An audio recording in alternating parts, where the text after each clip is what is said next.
Do you think your worship leader is more holy than you?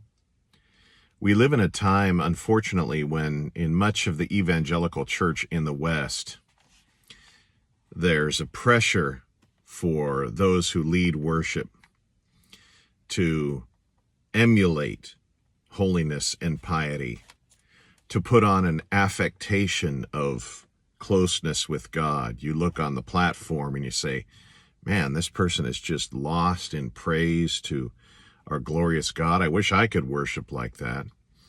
But part of the problem is we know, and I know through personal experience, that that's often not the case.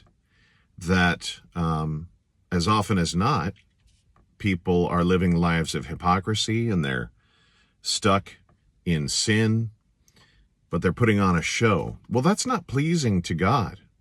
We see in the Old Testament prophet Amos, as the Lord speaks through him, the Lord has these very sharp words to Israel. He says, I despise your feasts. I can't stand the stench of your solemn assemblies, because they're full of hypocrisy. They're worshiping other gods when they say, oh yeah, we worship the true God.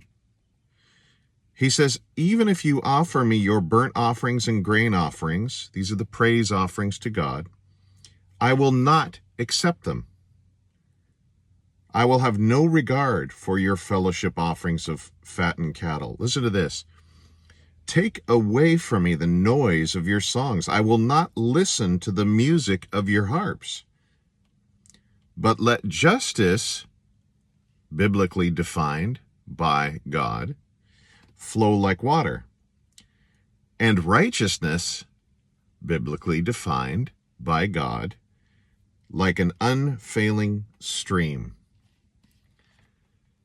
So you see, that's what the Lord wants, true worship. You can look at Hebrews 13, John 4, for discussions of what it means to worship in spirit and in truth. So never think that we are fooling God. One of the dumbest things we can do is to go through our day thinking we're fooling God. I'm a worship leader and I'm in sin and God doesn't know. Wrong. He does. So let's be before him in humility. God bless.